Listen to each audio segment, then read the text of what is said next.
Elaine, Arkansas's Main Street consists of shells of shuttered storefronts, some with dusty items still on display. Just a little old country town. We barely do have a store.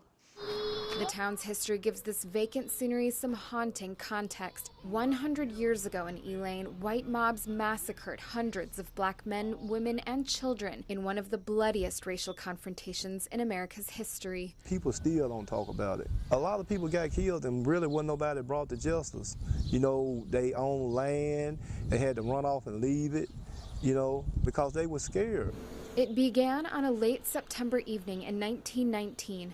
A group of black sharecroppers were meeting just north of Elaine to demand better pay for their cotton crops. But a deputy sheriff and security officer, both white, showed up and fighting erupted. The security officer was killed. What followed was what's known as the Elaine Massacre. Mobs of white men flooded into the town, killing an estimated 200 black people. 5 white people lost their lives. Hundreds of black people were also arrested and jailed. The massacre was a part of dozens of race riots and confrontations that broke out across the U.S. from late spring to early autumn in 1919.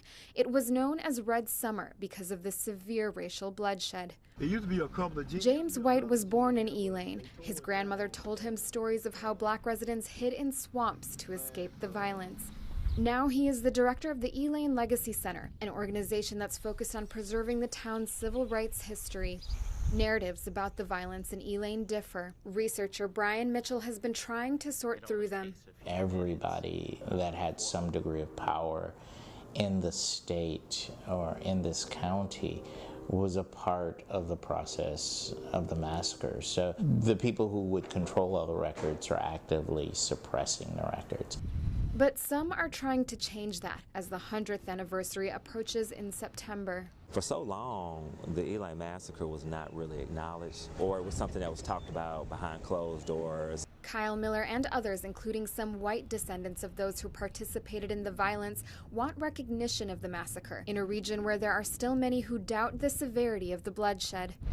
A large, swooping concrete monument is under construction across from the Phillips County Courthouse in Helena, about a half hour from Elaine. But not everyone supports the effort.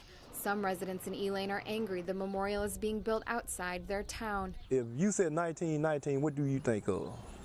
Elaine. It should have been in Elaine. Those behind the monument defend its placement, saying the massacre was bigger than the small, relatively inaccessible town of Elaine. It was really more of a strategic thing than anything. We wanted something that people would be able to easily find and locate.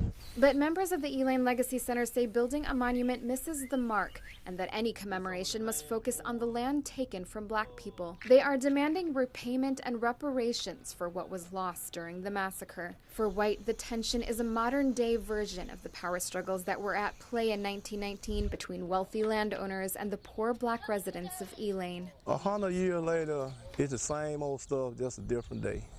A lot of it. It's the same old game, just a different day. Noreen Nasser, The Associated Press, Elaine, Arkansas.